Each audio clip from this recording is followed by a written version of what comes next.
దేవునికి సమస్త మహిమ ఘనత ప్రభావములు కలుగును గాక. ప్రియ దేవుని బిడ్డలారా, ఈరోజు మనం తెలుసుకోబోతున్న అంశం పేరు ఏంటంటే, ఎవని మనస్సు ఎవని మనస్సు దేవుని మీద ఆనుకునునో వానిని దేవుడు ఆశీర్వదిస్తాడు. ఎవని మనసు దేవుడి మీద ఆనుకునునో వానిని దేవుడు ఆశీర్వదిస్తాడు. అది ఎలాగో మనం చూద్దాం. ప్రియ దేవుని సంగమా, యెషయా గ్రంథము 26వ అధ్యాయము, యెషయా గ్రంథము 26వ అధ్యాయం 3వ వచనం చూస్తే, యెషయా గ్రంథము 26వ అధ్యాయం 3వ వచనంలో రాయబడిన మాటను చూద్దాం. ఎవని మనస్సు నీ మీద ఆనుకునునో వానిని నీవు పూర్ణ శాంతి గలవానిగా కాపాడుదువు. ఏలయనగా అతడు నీ యందు విశ్వాసం ఉంచి ఉన్నాడు.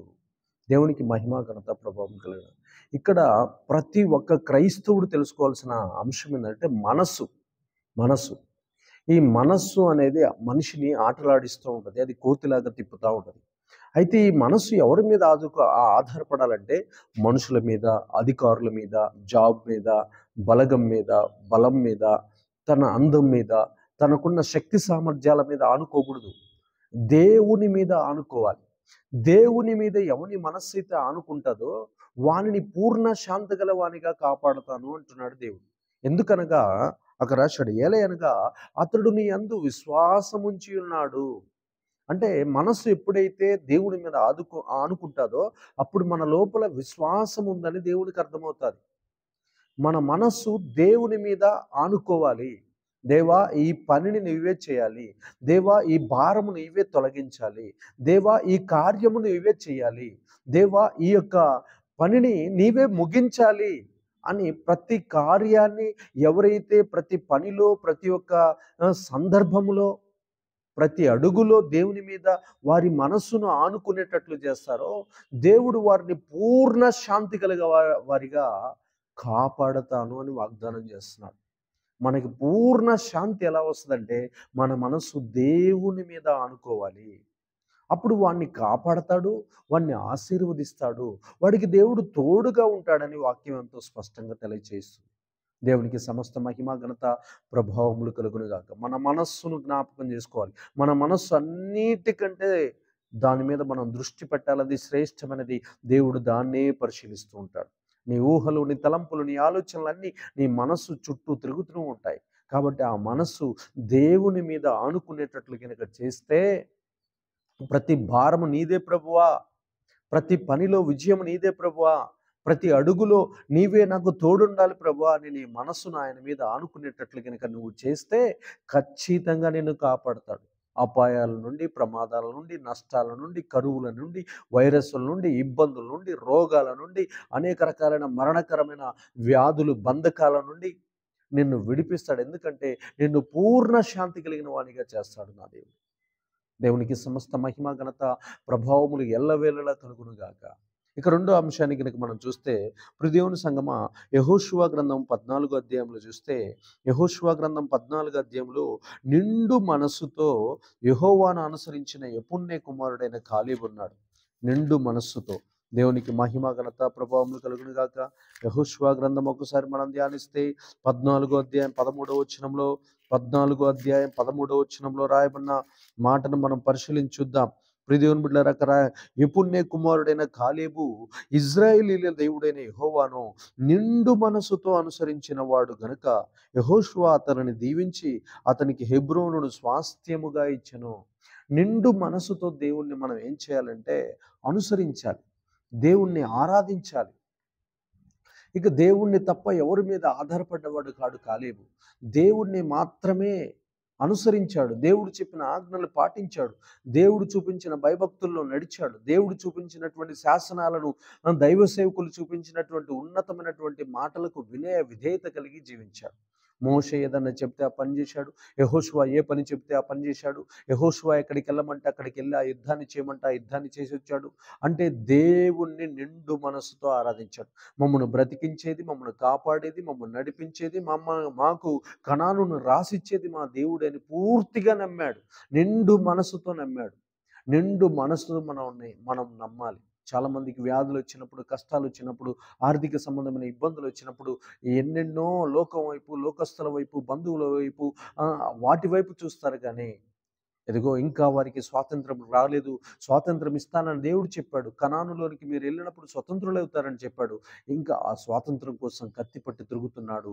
నిండు మనసుతో దేవుణ్ణి నమ్మాడు. మా దేవుడు ఇదిగో ఆ ఐగుప్తీయుల చేతిలో నుంచి, ఆ ఫరో సైన్యము చేతిలో నుంచి, ఆ ఎర్ర సముద్రంలో నుంచి, ఆ ఎర్ర సముద్రపు ఛాయలో నుంచి, ఆ యొక్క మాయలో నుంచి, ఆ యొక్క ఊబిలో నుంచి మమ్మల్ని బయటికి తీసుకొని వచ్చాడు. అరణ్యములో మృగాల చేతిలో నుంచి మమ్మల్ని తప్పించాడు. భయంకరమైనటువంటి కరువులో మమ్మల్ని పోషించాడు. 40 సంవత్సరాలు మన్నాతో మమ్మల్ని పోషించాడు.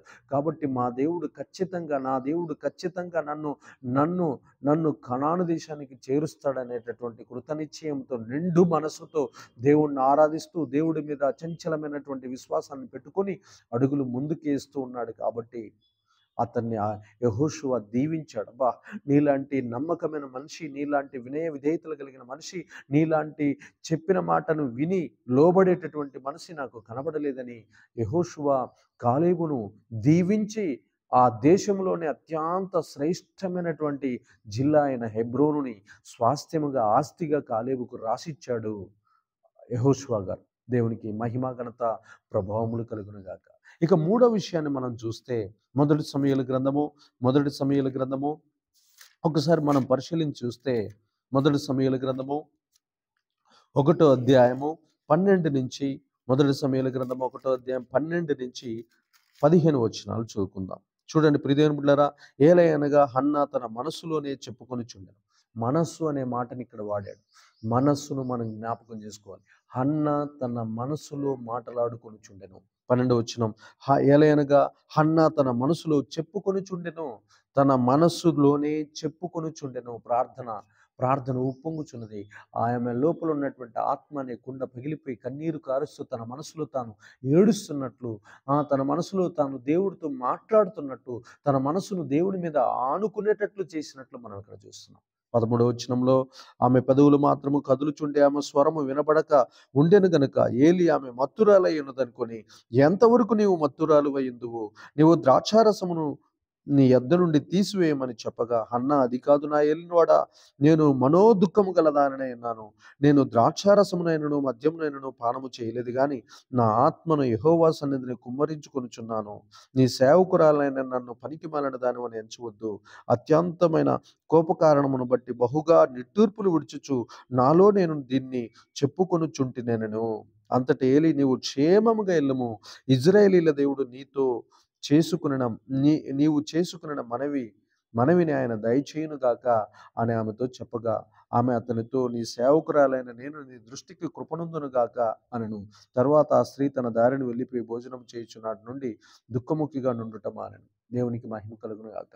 ప్రియదేవుని బిడ్డలారా, ఇక్కడ రెండో విషయాన్ని చూస్తే, ఆమె మనస్సును, తన ఆత్మను దేవుని సన్నిధిలో కుమ్మరించినట్లు, తన మనసులో ఉన్న బాధ, నిట్టూర్పును, వేదనని, తన ఊర్లో వారు వేధించే వేధింపు, తన చవితి అక్క అయినటువంటి పెనిన్నా చేస్తున్నటువంటి కుట్రలు, ఆమె చేసే ఎగతాళిని, వాటన్నిటిని దేవుని సన్నిధిలో కన్నీరు కార్చి ఏడ్చినట్లు, ఆ కన్నీరు కార్చి మనసులో మదన పడుతూ, వేదన పడుతూ, దేవుడి మీద ఆధారపడి ఆనుకుని ఏడుస్తున్నప్పుడు, ఆమె పెదవులు మాత్రమే కదలక ఆమె లోపల కుమిలిపోతున్నప్పుడు ఏలి ఆమె దగ్గరికి వచ్చి, నువ్వు క్షేమముగా ఎల్లుమని ప్రవచనం చెప్పి ఆమెను ఆశీర్వదించి, ఆమె దీవించి, నీ కన్నీటిని, నువ్వు కోరుకున్న మనవిని దేవుడు చూస్తాడు, ఆలకిస్తాడు. ఖచ్చితంగా మీదటికి నీ కౌగిట్లో కుమారుడు పుడతాడని ఎప్పుడైతే ఆ కన్నీటిని చూచి ప్రవచించాడో, ఆ ప్రవచనం ఆమె జీవితంలో నెరవేర్చబడ్డట్టు, ఆమెను ఎప్పుడైతే ఆశీర్వదించాడో ఆమె ఆశీర్వదించబడ్డట్టు, ఆ దేశంలోనే గొప్ప, అత్యంత శక్తివంతమైనటువంటి గొప్ప దైవికమైన ప్రవక్తను ఆమె ప్రసవించినట్లు, ఆ ప్రవక్త ద్వారా ఆమెకు ఎంతో ఘనత, కీర్తి వచ్చినట్లు, ఆమె చేసిన ప్రార్థన ఎంతో ఘనమైన ప్రార్థనగా చరిత్రలో నిలిచిపోయినట్లు మనం బైబిల్లో చూస్తున్నాం. మన ఇంటి దగ్గర వాళ్ళు మనల్ని నిందిస్తారు, వేధిస్తారు, కన్నీరు గార్పిస్తారు. మన దాయాదులు, మన బంధువులు, మన చుట్టాలు, మన గ్రామస్తులు, మన పట్టణస్తులు, మన చుట్టూ ఉన్నటువంటి మనల్ని వేధించేటటువంటి సేవకులు కానీ సరే, ఎవరైనా సరే, మనల్ని బాధపరిచేటటువంటి వారు ఎవరైనా సరే, నువ్వు కన్నీరు కార్చి నీ మనస్సును దేవుని మీద ఆధారపడేటట్లు కనుక నువ్వు చేస్తే, దేవుడు నీకు క్షేమము కలగచేయును గాక. దేవుడు నీకు తోడుగా ఉండి నీ మోయబడిన గర్భం తెరవబడును గాక. నీ నిట్టూర్పును నాట్యంగా మార్చును గాక. నీ నిందను ఘనతగా మార్చును గాక. నీ అవమానాన్ని కొట్టివేసి ఆశీర్వాదకరంగా మార్చును గాక. కాబట్టి ఇప్పుడు దేవుని సంగమా మర్చిపోకూడదు. దేవునికి మన మనస్సును అప్పగించాలి. మన మనస్సును దేవుని మీద ఆనుకునేటట్లు, ఆధారపడేటట్లు మనం చేయటం ఈ క్రైస్తవ్యంలో ఉన్న గొప్ప విద్య. మనం మన మనస్సు పూర్తిగా బంధువుల మీద కానీ, చుట్టాల మీద కానీ, జ్ఞానం మీద కానీ, ధనం మీద కానీ, లోకాశల మీద కానీ, లోకస్తుల మీద కానీ, మన చుట్టూ ఉన్నటువంటి వాటి మీద ఆనుకోకూడదు. దేవుని మీద ఆనుకోవాలి. దేవుని మీద ఎప్పుడైతే మనం ఆనుకుంటామో, మన మనస్సు ఆనుకుంటుందో, అప్పుడు దేవుడు మనకు క్షేమాన్ని కలుగజేస్తాడు. అప్పుడు మన మనవిని ఆలకిస్తాడు. మన ప్రార్థనలకు జవాబులు ఇస్తాడు. మనం కోరుకున్న రేవుకు మనల్ని చేరుస్తాడు. దేవునికి మహిమ, ఘనత, ప్రభావములు ఎల్లవేళలా కలుగును గాక. ఇక 4వ అంశాన్ని మనం చూస్తే, ప్రియ దేవుని బిడ్డలారా, యోబు గ్రంథం 1వ అధ్యాయము. యోబు గ్రంథం 1వ అధ్యాయాన్ని మనం చూస్తే, యోబు గ్రంథం 1వ అధ్యాయం 22వ వచనం. 1వ అధ్యాయం 22వ వచనానికి కనుక మనం చూస్తే, తన శ్రమలలో సహితము తన పూర్ణ మనసుతో యెహోవా మీదనే ఆనుకున్న యోబు. తన శ్రమలలో సహితము, చూడండి ప్రియ దేవుని బిడ్డలారా, అక్కడ రాయబడిన మాట, ఈ సంగతులలో ఏ విషయమందును యోబు ఏ పాపమును చేయలేదు, దేవుడు అన్యాయం చేసినని చెప్పలేదు. 2వ అధ్యాయం 10వ వచనము, అందుకతను మూర్ఖురాలు మాట్లాడినట్లు నీవు మాట్లాడుచున్నావు, మనము దేవుని వలన మేలు అనుభవించదుమా, కీడును మనం అనుభవింపతగదా అనెను. ఈ సంగతుల్లో ఏ విషయమందును యోబు నోటి మాటలతోనైనను పాపము చేయలేదు. చూడండి, యోబు తన శ్రమలలో సైతం తన పూర్ణ మనసుతో యెహోవా మీదనే ఆనుకున్నాడు. యెహోవా మీదనే ఆనుకున్నాడు. ఇచ్చింది ఆయనే, అన్నీ ఇచ్చింది ఆయనే, అన్నీ తీసుకుపోయింది ఆయనే. కాబట్టి నేను ఆయన్ని ఏమీ అనను. మళ్ళీ నాకు సమృద్ధి ఇవ్వగలిగింది కూడా ఆయనే. మళ్ళీ నాకు సంతానం కలగజేసేది కూడా ఆయనే. మళ్ళీ నాకు క్షేమమును కలగజేసేది కూడా ఆయనే. మళ్ళీ నాకు బలమునిచ్చేది ఆయనే. మళ్ళీ నాకు ఆ రోగము నుండి విడిపించి నన్ను గొప్ప చేసేది కూడా ఆయనే. కాబట్టి నేను నా నోటి మాటలతో పాపము చేయను. నేను దేవుణ్ణి దూషించను. దూషణకరమైన మాటలు నేను మాట్లాడను. దేవునికి మహిమ, ఘనత, ప్రభావములు కలుగును. అన్ని కష్టాలు, అన్ని శ్రమలు, అన్ని ఇరుకులు, అన్ని ఇబ్బందులు అతని మీద ముప్పేటలా దాడి చేస్తూ మీదకొచ్చి మీద పడ్డా అతను దేవుడు దూషించిన వాడు కాదు. తన నోటితో దేవదూషణ చేసి పాపం చేసిన వాడు కాదు. ఎందుకంటే తన మనస్సు ఆది నుంచి దేవుని మీద ఆధారపడి ఉన్నది, ఆనుకుని ఉన్నది. కాబట్టి దేవుణ్ణి ఆనుకున్నటువంటి వాడికి ఎంత కీడు జరిగినా మళ్ళీ అంతకంటే రెట్టింపు ఆశీర్వాదం కలుగుతుందనే నమ్మకము ఆ యోబు గారు దేవుణ్ణి అనుభవిస్తూ వస్తున్నాడు. దేవుని యొక్క కార్యాలు చూస్తూ వస్తున్నాడు. దేవుని యొక్క శక్తివంతమైనటువంటి ఆయన చేసే బలమైన కార్యాలను వింటూ వస్తున్నాడు. కాబట్టి యోబు గారు ఆ యొక్క విద్య నుండి పక్కకు జరిగిన వాడు కాదు. తన మనసును తప్పించిన వాడు కాదు. తన మనసును వేరే వాళ్ళు వచ్చి ప్రేరేపించిన 3 స్నేహితులు వచ్చి తన మనసును త్రిప్పుకున్నవాడు కాదు. దేవుని మీదనే తన మనసును ఆనుకునేటట్లు చేశాడు. కాబట్టి రెండింతల ఆశీర్వాదాలు చివరికి పొందినట్లు మనం బైబిల్లో చూస్తున్నాం. దేవుని మీద, ఎవని మీద నీ మనసు ఆనుకునో ఆయనే నిన్ను ఆశీర్వదిస్తాడు. ఎవని మీదైతే, దేవుని మీదైతే నీ మనసును ఆనుకునేటట్లు చేస్తావో ఆయన ఒక్కడే నిన్ను ఆశీర్వదిస్తాడు. నీ మనస్సు మనుషుల వైపు కానీ, నీ మనసు లోకం వైపు కానీ, నీ మనసు ధనము వైపు కానీ, నీ మనసు అధికారాల వైపు కానీ, బంధాల వైపు కానీ తిప్పితే నువ్వు జీవితంలో ఓడిపోతావు, గుర్తుపెట్టుకో. ఇక 5వ అంశానికి కనుక మనం చూస్తే, 2 కొరింథీయులకు రాసిన పత్రిక 11వ అధ్యాయము 23వ వచనం. 2 కొరింథీయులకు రాసిన పత్రిక 11వ అధ్యాయం ఒకసారి మనం ధ్యానిస్తే, ప్రియ దేవుని బిడ్డలారా, అక్కడ రాయబడినటువంటి మాట, వారు క్రీస్తు పరిచారకుల వెర్రి వాని వలె మాటలాడుచున్నను, నేనును మరి ఎక్కువగా క్రీస్తు పరిచారకును, మరి విశేషంగా ప్రయాసపడితిని, అనేక పర్యాయములు చెరసాలలో ఉంటిని, అపరిమితముగా దెబ్బలు తింటిని, అనేక మార్లు ప్రాణాపాయములు ఉంటిని, యూదుల చేత 5 మార్లు ఒకటి తక్కువ 40 దెబ్బలు తింటిని, 3 మారు బెత్తములతో కొట్టబడితిని, ఒకసారి రాళ్లతో కొట్టబడితిని, 3 మారు ఓడ పగిలి శ్రమపడితిని, ఒక రాత్రింబవళ్ళు సముద్రములు గడిపితిని, అనేక పర్యాయములు ప్రయాణముల్లోనూ, నదుల వలనైన ఆపదల్లోనూ, దొంగల వలనైన ఆపదల్లోనూ, నా స్వజనుల వలన ఆపదల్లోనూ, అన్యజనుల వలనైన ఆపదల్లోనూ, పట్టణముల్లో ఆపదల్లోనూ, అరణ్య ఆపదల్లోనూ, సముద్రములో ఆపదల్లోనూ, కపట సహోదరుల వలన ఆపదల్లోనూ ఉంటిని. ప్రయాసముతోనూ, కష్టముతోనూ, తరచుగా జాగరణములతోనూ, ఆకలి దప్పులతోనూ, తరచుగా ఉపవాసములతోనూ, చలితోనూ, దిగంబరత్వంతోనూ ఉంటిని. ఇంకనూ చెప్పవలసిన అనేకములున్నవి, ఇవియునుగాక సంఘములన్నిటిని గూర్చిన చింతయు కలదు. ఈ భారము దినదినమును నాకు కలుగుచున్నది. దేవునికి మహిమ కలుగును గాక. ప్రియ దేవుని బిడ్డలారా, తన బలహీనతలలో చూడండి, తనకు రేచికట్ అనే బలహీనత ఉంది. సువార్త ప్రకటనలో కలుగు శ్రమల్లోనూ దేవుని మీదనే స్వచ్ఛమైన మనస్సుతో ఆనుకున్నాడు పౌలు గారు. దేవుని మీదనే అనుకున్నాడు. ఈ యొక్క తుఫాన్ వచ్చిందా, ఈ తుఫాన్లోంచి తప్పిస్తాడు. ఈ ఉపద్రవం వచ్చిందా, దీంట్లో నుంచి తప్పిస్తాడు. ఈ చెరసాల్లో వేయబడ్డానా, దీంట్లో నుంచి కూడా నన్ను తప్పిస్తాడు. ఈ సింహం వచ్చిందా, ఈ సింహం నోటి నుండి కూడా నన్ను తప్పిస్తాడు. ఈ రోగం వచ్చిందా, ఈ రోగం నుండి నన్ను తప్పిస్తాడు. ఈ యొక్క ప్రమాదం వచ్చిందా, ఆ ప్రమాదం, ఈ పాము కరిచిందా, ఆ పాము కరిచిన స్థితి నుంచి కూడా నన్ను తప్పిస్తాడు. నా మీదకి ఖడ్గం వచ్చిందా, నా మీదకి కొరడా దెబ్బలు వచ్చినాయా, నా మీదకి నిందలు వచ్చినాయా, నా మీదకి అవమానాలు వచ్చినాయా, నా మీద నన్ను చెరసాలలోకి లాక్కొని పోయారా. చూడండి అక్కడ ఎన్ని రకాలుగా ముమ్మార్లు ఓడ పగిలిపోయిందంట. 3 సార్లు. నేను అపోస్తలుల కంటే గొప్ప పరిచర్య చేస్తున్నాను, అపోస్తలులనే మీరు గనపరుస్తున్నారు, వారికంటే నేను తక్కువ వాడని ఏమి కాను, వారికంటే ఎక్కువ శ్రమ నేను పడుతున్నానని చెప్పి అక్కడ ఉన్న కొరంతీలకు తెలియజేస్తున్నారు. చాలామంది అపోస్తులే గొప్ప గొప్ప అనేటటువంటి వేరుబంధ్రాలు వచ్చినప్పుడు పౌలు గారు చెబుతున్నటువంటి మాటలేదు. నేను లోకంలో ఉండి నేను వారికంటే తక్కువ పరిచర్య ఏం చేయట్లా, వారికంటే గొప్ప పరిచర్య నేను చేస్తున్నాను. దయ్యాలు ఎలగొడుతున్నాను, రోగులను బాగు చేస్తున్నాను, ఆ తర్వాత చచ్చిపోయిన వారిని లేపుతున్నాను. ఆ తర్వాత చూడండి అక్కడ చెప్తున్నాడు, ఏమంటున్నాడో తెలుసా, వారు క్రీస్తు పరిచారకుల వెర్రివాని వలె మాట్లాడుచున్నాను, నేనును మరి ఎక్కువగా క్రీస్తు పరిచారకును, నేను ఎక్కువగా క్రీస్తు పరిచారకును, మరి విశేషముగా ప్రయాసపడితిని, ప్రతి నిత్యము సువార్త సువార్త సువార్త అని ప్రయాసపడితిని, అనేక పర్యాయములు చెరసాలలో ఉంటిని, అనేక సార్లు నన్ను జైల్లో వేశారు, మీ అపరిమితముగా దెబ్బలు తింటిని, అపరిమితంగా అనేక మార్లు ప్రాణాపాయాల్లో ఉంటిని, యూదుల చేత 5 మార్లు ఒకటి తక్కువ 40 దెబ్బలు తింటిని. 39 దెబ్బలు సుమారు 5 సార్లు యూదుల వల్ల తిన్నాడంట. తర్వాత ముమ్మారు బెత్తములతో కొట్టబడితిని, ఒకసారి రాళ్లతో కొట్టబడితిని, రాళ్లతో కూడా కొట్టబడ్డాడంట.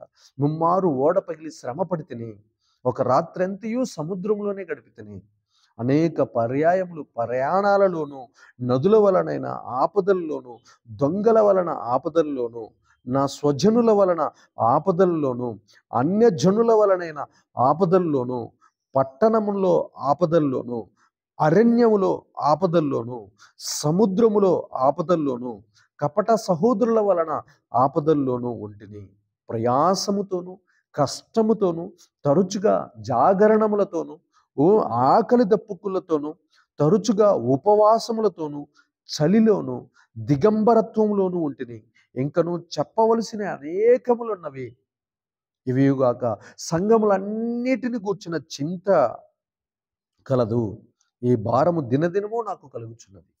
ఎంత స్పష్టంగా తెలియజేస్తున్నాడు చూడండి. ప్రజెంట్లో తన బలహీనతల్లోనూ సువార్త ప్రకటనలోనూ దేవుని మీదే తన మనసును ఆనుకునేటట్లు చేశాడు, కానీ ఎప్పుడు కూడా వెనకడిగేసినట్లు కానీ, ఎక్కడ వెనకసారిపోయినట్లు కానీ, ఆ దేవుడు అప్పగించినటువంటి దర్శనాన్ని తిప్పికొట్టినట్టు కానీ, పిలుపును వదిలేసినట్లు కానీ, ఆ పిలుపును మధ్యలోనే వదిలేసి మళ్ళీ లోకంలో కలిసిపోయినట్లు కానీ ఆయన ఏ రోజు కూడా దేవుణ్ణి, తన మనస్సును లోకం వైపు కానీ, తన మనస్సును ధనం వైపు కానీ, తన మనస్సును శరీర ఇచ్చల వైపు కానీ, తన మనస్సును బంధువుల వైపు కానీ, స్వజనుల వైపు కానీ, తన స్వచిత్తం వైపు కానీ ఎప్పుడూ త్రిప్పల. దేవునికి మహిమ ఘనత ప్రభావములు కలుగును గాక.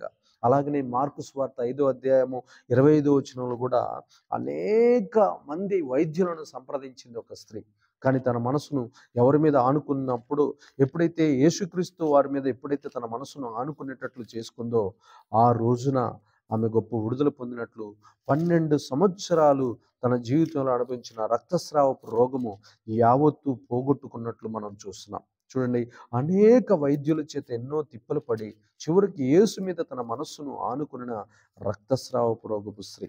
చూద్దాం మార్కు సువార్త 5వ అధ్యాయము 25వ వచనం, 5:25 చూద్దాం. 12 ఏండ్ల నుండి రక్తస్రావ రోగము కలిగిన ఒక స్త్రీ ఉండెను. ఆమె అనేక మంది వైద్యుల చేత ఎన్నో తిప్పలు పడి తనకు కలిగినదంతయు వ్యాయామం చేసుకుని ఎంత మాత్రము ప్రయోజనం లేక మరింత సంకటపడింది. ఆమె యేసును గూర్చి విని, నేను ఆయన వస్త్రములు మాత్రము ముట్టిన బాగుపడును అనుకొని జనసమూహములు ఆయన వెనుకకు వచ్చి ఆయన వస్త్రమును ముట్టెను. వెంటనే ఆమె రక్తధార కట్టిన గనుక తన శరీరములోని ఆ బాధ నివారణ అయినదని గ్రహించుకును. ఆమేన్. దేవునికి మహిమ కలుగును గాక. ఇక ఇంకా లాభం లేదని చెప్పి చివరికి యేసు మీద తన మనస్సును ఆనుకునేటట్లు చేసుకుంది. ఇక ఏ వైద్యుని నేను సంప్రదించను. ఇక లోకంలో ఉన్న ఎవరి యొక్క పక్కింటి వారి, ఎదురింటి వారి, పొరుగింటి వారి మాటలు నేను నమ్మను. నాకున్న ఆస్తి మొత్తం పోగొట్టుకున్నాను. ఇక నుంచి నేను నా మనస్సును దేవుని మీద ఆనుకునేటట్లు చేస్తానని చెప్పి గొప్ప స్వస్థతను పొందినట్లు మనం బైబిల్లో చూస్తున్నాం. దేవునికి మహిమ కలుగును గాక. 2 రాజుల గ్రంథము 20వ అధ్యాయంలో చూడండి ప్రియ దేవుని బిడ్డలారా, అక్కడ హిజ్కియా రాజు కూడా తన మీదకి మరణం వచ్చినప్పుడు కూడా నువ్వు మరణమవుచున్నావు అన్న మాట వినగానే యెహోవా యథార్థమైన మనసుతో ఎట్లు నీ ఎదుట నడుచుకుంటున్నావు అని జ్ఞాపకం చేస్తూ తన యథార్థ మనసుతో దేవుని మీదనే ఆనుకున్న హిజ్కియా, అయ్యా నేను ఇంత యథార్థవంతుడిగా జీవించాను కదా, నన్ను ఎందుకు ప్రభువా చంపాలనుకుంటున్నావు? నేను విగ్రహారాధన లేకుండా చేసివేశాను. నేను ఇదిగో సేవకులకు నేను జీతాలు ఇచ్చాను. ఎన్నో రకాలైనటువంటి మేలులు చేశాను. నీ యొక్క దేవుని యొక్క దేవాలయాలు ప్రతి జిల్లాలో కట్టించాను. నీ యొక్క రాజ్యాన్ని బలంగా విస్తరింపజేశాను. యాజకులకు సపోర్ట్ చేశాను అని చెప్పి చూడండి, అక్కడ యథార్థ మనసుతో నేను బ్రతుకుచున్నాను కదా, ఇక నన్ను ఎందుకు చంపుచున్నావు? నా మీదకి ఎందుకు మరణాన్ని పంపిస్తున్నావు అని కన్నీరు విడిచాడండి హిజ్కియా రాజుగారు. వెంటనే దేవుడు యెషయా ప్రవక్తకి ఆ యొక్క రాజు యొక్క దర్బారులో 7వ గవిని దాటక తలికే మరలా తన యొక్క స్వరాన్ని వినిపింపచేసి మళ్ళీ నా కుమారుడైనటువంటి హిజ్కియా దగ్గరికి వెళ్ళి 15 సంవత్సరాల ఆయుష్ పొడిగిస్తున్నానని చెప్పాడు. చూద్దాం ప్రియ దేవుని బిడ్డలారా, ఇక్కడ చూద్దాం 2-3 వచనాలు చూస్తే, ఆ దినములలో హిజ్కియాకు మరణకరమైన రోగము కలగా ఆమోజు కుమారుడును ప్రవక్తనైన యెషయా అతని యొద్దకు వచ్చి, నీవు మరణమవుచున్నావు, బ్రతుకవు గనక నీవును నీ ఇల్లు చక్కబెట్టుకొనమని యెహోవా సెలవిచ్చుచున్నాడని చెప్పగా, అతడు తన ముఖము గోడ తట్టు త్రిప్పుకొని, యెహోవా యథార్థ హృదయుడినై సత్యముతో నీ సన్నిధి ఎట్లు నడుచు, నీ దృష్టికి అనుకూలంగా సమస్తము నేను ఎట్లు జరిగించుతునో కృపతో జ్ఞాపకం చేసుకునమని హిజ్కియా కన్నీళ్లు విడుచుచు యెహోవాను ప్రార్థించెను. యథార్థమైన హృదయము యథార్థమైన మనసుతో ఎట్లు నీ ఎదుట నడుచుకుంటున్నావు అని జ్ఞాపకం చేస్తూ తన యథార్థ మనసుతో దేవుని మీదనే ఆనుకున్నాడు హిజ్కియా. దేవుడు అతనికి 15 సంవత్సరాల ఆయుష్ని పొడిగించినట్లు మనం బైబిల్లో చూస్తున్నాం. దేవునికి మహిమ ఘనత ప్రభావం కలుగును. ఇలాగ నీ జీవితంలో నువ్వు ఈ మనస్సును దేవుని మీద ఆనుకునేటట్లు కనుక చేస్తే నిన్ను కూడా ఖచ్చితంగా ఆశీర్వదిస్తాడు, నిన్ను కాపాడతాడు, నిన్ను ప్రమాదాల నుండి తప్పిస్తాడు, నిన్ను శ్రమలలో నుండి విడిపించి రెండింతల ఆశీర్వాదాలు ఇస్తాడు. నిన్ను హన్నాకు ఉన్న అవమానాన్ని కొట్టివేసి ఎలా అయితే రెట్టింపు ఘనతనిచ్చాడో అలాంటి ఘనతను, శక్తిని, మహిమను నీకు ఇస్తాడు. అందుకనే నీ మనస్సు, మరలా చెబుతున్నా, నీ మనస్సు దేవుని మీద ఆనుకునేటట్లు చేసుకో. ఇది అన్ని విద్యల్లో కూడా గొప్ప విద్య, శ్రేష్టమైన విద్య. కాబట్టి నీ మనస్సును దేవుని మీద ఆనుకునేటట్లు చేసుకో.